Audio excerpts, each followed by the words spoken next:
Hello students, welcome to my YouTube channel Online Maths with Rahul Bhagwale, and this is the video number 3 of class 10 math chapter number 8 Introduction to Trigonometry। तो आज हम start करने जा रहे हैं exercise 8.1 का question number 4। Given 15 cot A equal to 8 दिया हुआ है हमें और हमें फाइंड करना है sin A and sec A की वैल्यू को। तो students previous first video and second video आप जरूर देख लीजिए, उसके बाद ही आप थर्ड वीडियो पे आइए, अदरवाइज आपको थर्ड वीडियो समझ में नहीं आएगा। 15 cot A, तो हम देखिए 15 cot A इक्वल टू 8, इसको हम किस तरीके से राइट डाउन कर सकते हैं। ये 15 cot A के मल्टीप्लाइड में है ना, तो इस मल्टीप्लाइड को हम कहाँ करेंगे, इक्वल के उस साइड जाएंगे तो कहाँ चले जाएगा, डिवाइड में। हमारी वैल्यू आ गई cot A इक्वल टू 8/15। सबसे पहले जिस तरीके से प्रीवियस क्वेश्चन था ये उस तरीके से हो चुका है, तो अब हमें क्या करना पड़ेगा, सबसे पहले हमें वैल्यू फाइंड आउट करना पड़ेगी थर्ड साइड की। तो इसके बेसिस पर हम दो साइड की वैल्यू को पुट अप करेंगे, देन थर्ड साइड की वैल्यू निकालेंगे बाय पाइथागोरस थ्योरम के अकॉर्डिंग। ओके, तो 8/15 हमें कहाँ लिखना है। तो cot A का फॉर्मूला क्या होता है, फर्स्ट वाला साइन होता है, दूसरा वाला cos, tan, cosec, sec and cot। तो हमारा ये cot का जो फॉर्मूला हो गया, तो cot थीटा कितना हो गया, base upon perpendicular, base upon perpendicular. और हमें cot थीटा क्या गिवन है, 8/15। हमें गिवन क्या है, 8/15। तो बेस हो गया 8, परपेंडिकुलर हो गया 15। ओके, तो अब देखिए सबसे पहले हमारे क्वेश्चन में ए दिया हुआ है। ए का मतलब हो रहा है हमारा एंगल कहां बन रहा है, ए पर एंगल बन रहा है। और मैं आपको अच्छे से बता चुका हूं, जिस लाइन पर 90 डिग्री एंड एंगल दोनों बनेंगे वो क्या हो जाएगा, वो हमारा बेस हो जाएगा। और 90 के सामने वाले एंगल को हम हाइपोटेनस बोलेंगे और बचा हुआ हमारा क्या हो जाएगा, परपेंडिकुलर हो जाएगा। ओके, हमारा बेस कितना गिवन है, 8 गिवन है। तो इस बार हम क्या करेंगे, बुक के पैटर्न पे सॉल्व कर लेते हैं, इसको के मान लेते हैं। तो 8 जहां लिखा है उसको 8k कर देंगे और 15 जहां पर लिखा हुआ है उसको 15k कर देंगे। एक्चुअली बेटा क्या होता है, इसके साथ में यूनिट नहीं होती है ना, या कोई यूनिट होना चाहिए, centimetre, metre, kilometre.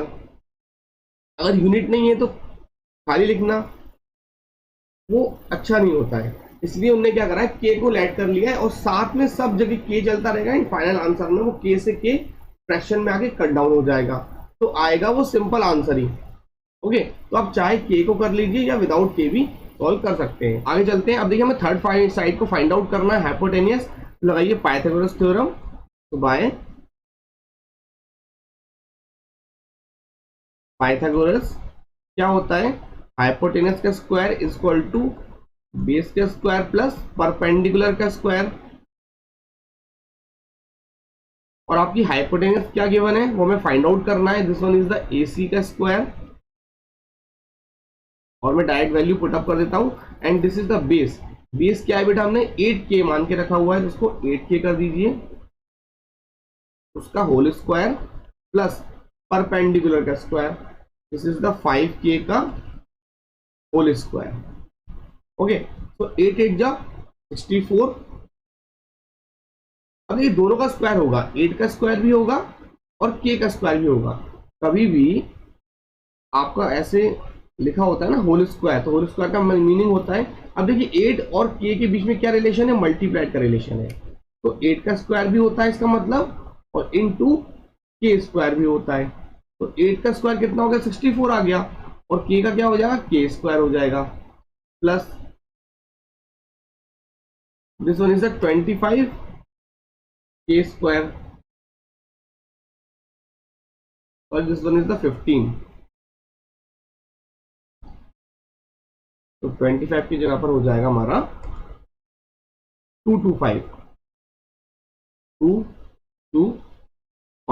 and this one is the 15k। Okay, तो अब इसको, ये आ गया AC। अब ये स्क्वायर कहां जाएगा, इसके रूट में कन्वर्ट हो जाएगा।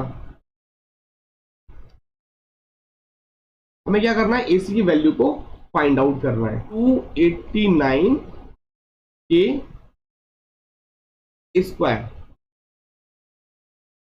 सो एसी की वैल्यू कितनी आ गई? देखो 289 किसका स्क्वायर होता है? 17 का। जब भी आप 17 इंटू 17 करोगे तो वो कितना आएगा? 289 आएगा। ओके, तो दिस वन इज द 17 और एक के स्क्वायर इज द के। तो एसी कितना आ गया? 17 के। तो यहाँ पे आप राइट डाउन कर दीजिए 17 के। आई होप कि आपको 289 के स्क्वायर से 17 के कैसे आया इसमें कोई इश्यू नहीं होगा। अच्छे से बता चुका हूं आपको ना ये बेसिक्स क्लासेस में। जिसका पेयर बन जाएगा वो बाहर आ जाएगा। ओके, तो जब अंडररूट के अंदर जैसे 289 का जब आप फ्रैक्शन करेंगे तो मल्टीप्लाइड में क्या लिखा है? के स्क्वायर लिखा हुआ है। अब इसके बाद में क्या कर सकता हूं, इस टाइप से लिखा हुआ है ना ये, तो 289 को लिखा मैंने 17 इंटू 17 और के इंटू के कर दिया के स्क्वायर को। आप देख सकते हैं दोनों का पेयर बन गया। तो 17 का पेयर बन गया तो वो बाहर आ जाएगा, तो वो बाहर आ गया। और के का पेयर बन गया तो वो भी बाहर आ गया। तो इस तरीके से इसका आंसर क्या आ रहा है? 17 के आ रहा है। ओके, सो अब मैं हर बार नहीं बताने वाला हूँ ये चीज। अब मैं रफ कर देता हूँ, इस केस की रिक्वायरमेंट है। तो अब हमें फाइंड क्या करना है? साइन ए। साइन ए, तो साइन की वैल्यू कितना हो जाएगा? Perpendicular upon hypotenuse. और हमारे पास परपेंडिकुलर क्या है? This one. तो ये आ गया 15 के डिवाइडेड बाय 17 के। तो आप देख सकते हैं के से के कैंसिल आउट हो गया, तो वैल्यू कितनी आ गई? 15 अपॉन 17। ये हमारा हो गया answer. Second one is the sec A. तो सेक क्या होता है? Sine cos tan cosec sec, meaning that hypotenuse upon base. Hypotenuse क्या है? 17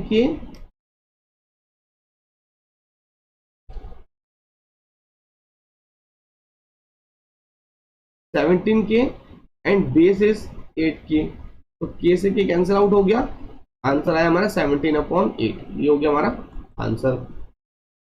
तो इसी के साथ हमारा फोर्थ क्वेश्चन कंप्लीट हुआ। अब हम आते हैं फिफ्थ क्वेश्चन पर। फिफ्थ क्वेश्चन क्या बोल रहा है? सेक थीटा की वैल्यू गिवन है 13 upon 12। Calculate all trigonometries ratios. मतलब sine cos tan cosec sec तो ऑलरेडी गिवन है एंड कॉट, सबकी वैल्यू हमें फाइंड आउट करनी है। तो सबसे पहले मैंने आपको बताया है कि जब भी कोई क्वेश्चन आए आप लोग साइड में लिख दीजिए P B P upon H H B. Okay, ताकि हमारा कोई भी फॉर्मूला गलत ना हो, कोई भी रेशियो गलत ना राइट डाउन करें हम लोग। ओके, अब सेक थीटा। तो सेक थीटा क्या हो गया? अब यहाँ पर देखते हैं sine cos tan cosec sec. तो हाइपोटेनियस अपॉन बेस दिया हुआ है, meaning that hypotenuse upon base होता है। तो हाइपोटेनियस, अब क्योंकि सर ये तो थीटा है, पहले तो ए बी सी देता था, बेटा इसने थीटा दिया है ना, तो अब हमारे मन के ऊपर है, चाहे हम एंगल ए पर बनाए चाहे हम एंगल सी पर बनाए। तो इस बार हम एंगल क्या करते हैं, हमारी मर्जी है, हम सी पर बना देते हैं। तो हमने सी पर थीटा दे दिया। जब सी पर थीटा दे दिया तो क्या होगा? ये बी तो 90 डिग्री है ये ऑलरेडी, तो ये हमारा क्या होगा? This one is the base and this one is the perpendicular and this one is the hypotenuse. तो क्या है? 13 का जाएगा, इधर लिखा जाएगा 13 के एंड बेस क्या हो गया हमारे पास? 12। इसको लिख दीजिए आप 12 के, मीनिंग दैट हमें परपेंडिकुलर को फाइंड आउट करना है फर्स्टली, देन हमें ऑल ट्रिग्नोमेट्रिक रेशियो को फाइंड करना है।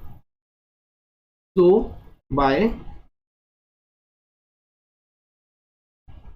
पाइथागोरस हाइपोटेनस का square is equal to base का स्क्वायर प्लस परपेंडिकुलर का स्क्वायर हो गया।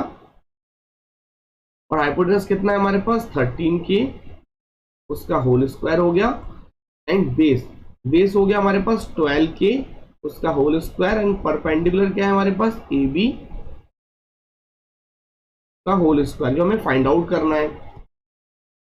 एंड दिस इज द 169 के स्क्वायर इज इक्वल टू 144 के स्क्वायर प्लस ए बी का होल स्क्वायर। 169 के स्क्वायर माइनस 144 के स्क्वायर होगा, तो सॉल्यूशन आंसर आएगा 25 के square equal to A B.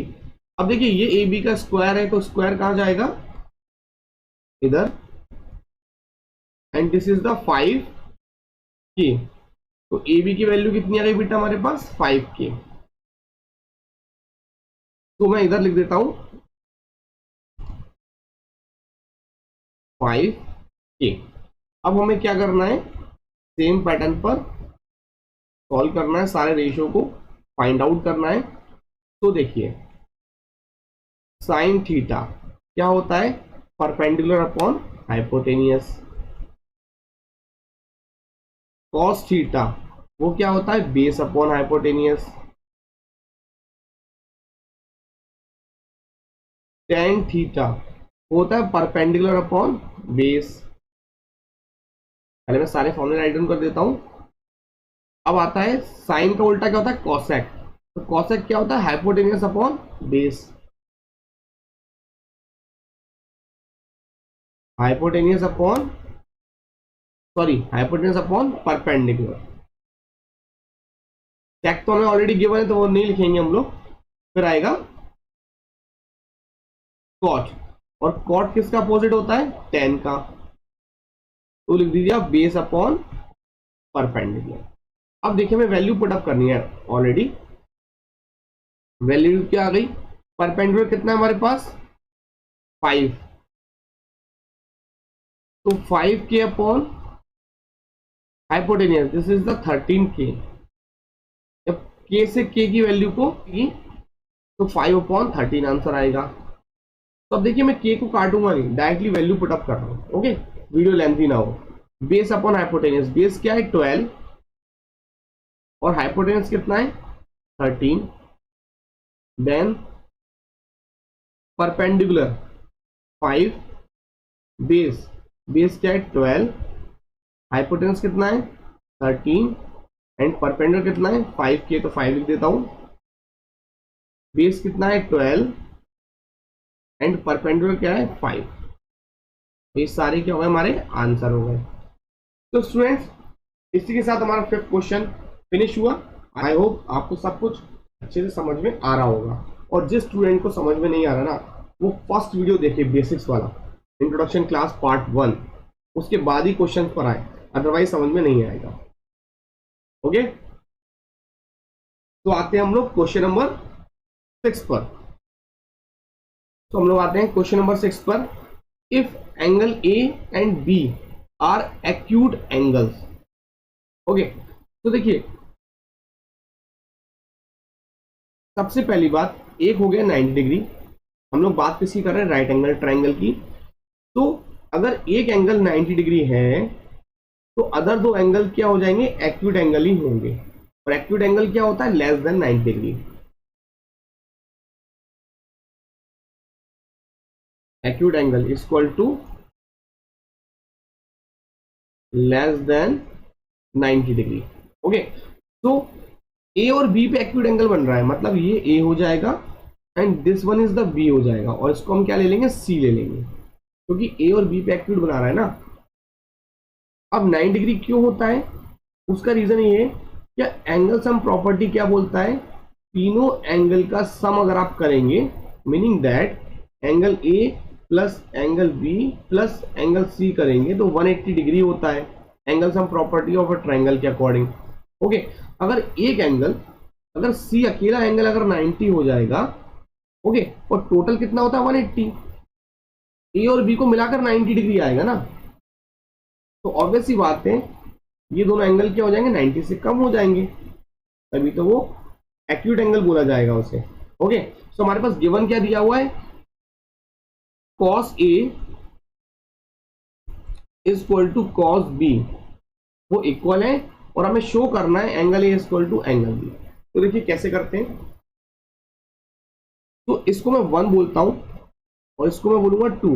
Reason क्यों, क्योंकि इन दोनों के अलग अलग डायग्राम बनेंगे। तो cos A को हम क्या लिख सकते हैं, पहले मैं यहां पे एक राइट डाउन कर देता हूं, PVP अपॉन HHB। बेटा इसको ना कभी दिखाना नहीं है मैं सॉल्यूशन में, साइड में लिखिए आप लोग छोटा सा, ये आपकी हेल्प के लिए ताकि क्वेश्चन गलत ना हो। ओके, तो cos का फॉर्मूला क्या आएगा, base upon hypotenuse, and cos B का भी यही आएगा, बेस अपॉन हाइपोटेनियस। अगर ए के अकॉर्डिंग हम फॉर्मूला बनाए, इसको यहां पर 1 लिख देता हूं मैं, ये हो गया ए सी एंड बी। अभी एंगल कहां बन रहा है बेटा, ए पर एंगल बन रहा है। जब अगर ए पर एंगल बनेगा तो ये बेस हो जाएगा, ये परपेंडिकुलर हो जाएगा, and this one is the hypotenuse. तो बेस अपॉन हाइपोटेनियस करना है, तो बेस क्या आएगा बेटा, ए सी, ए सी अपॉन हाइपोटेनियस क्या है, ए बी। अगर हम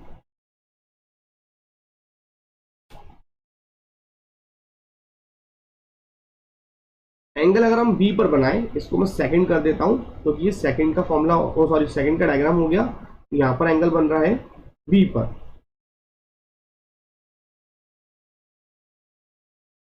तो अगर मैंने एंगल को बी पे बनाया, this one is the B, क्योंकि देखो नेम चेंज नहीं होंगे, नेम तो सेम ही रहेंगे, तो बी पे एंगल बनाएंगे, तो ये हमारा हो गया base, and this one is the perpendicular, and this one is the hypotenuse. तो बेस और हाइपोटेनियस लिखना है हमें, तो बेस क्या लिखा जाएगा हमारे पास, बी सी, और हाइपोटेनियस क्या हो जाएगा हमारे पास, ए बी। क्या मैं इसे इस टाइप से राइट डाउन कर सकता हूं, ये ए बी जो डिवाइड में है वो इक्वल की उस साइड चला जाएगा, तो ये हो जाएगा A C into A B upon A B, और इक्वल टू बी सी आ जाएगा। तो आप लोग सारा आंसर लिख सकते हैं, और इस ए बी से ए बी कैंसिल आउट हो गया, तो हमारा क्या बचेगा, ए सी इक्वल टू बी सी। अब ए सी के अपोजिट एंगल कौन सा है, आप वो देखिए, AC के अपोजिट एंगल कौन सा है, सर एंगल बी है वो, तो लिख दीजिए। और BC के अपोजिट एंगल कौन सा है, सर वो तो एंगल A है, तो लिख दीजिए। सर आपका प्रूफ तो हो गया, हैंस प्रूफ, बट ये बताइए इसके बाद ऐसे कैसे लिख दिया। बेटा एक रूल होता है, प्रीवियस क्लासेस में हम पढ़ते आए हैं, side opposite to equal angles are equal, तो उसके बेसिस पे हमने इसको राइट डाउन किया। क्या लिख दीजिए, side opposite to angle are equal, ये एक्चुअली थ्योरम के बेसिस पर होता है। ओके, तो ये लाइन को लिखना, आपको कंडीशन लिखना बहुत जरूरी है, अदरवाइज वो आपके मार्क्स कट हो जाएगा। तो ये आ गया हमारे पास हैंस प्रूफ, ये हमारा क्वेश्चन हो गया फिनिश। तो इस वीडियो में इतना ही, आगे के क्वेश्चन हम लोग नेक्स्ट वीडियो में कवर अप करेंगे। Thank you.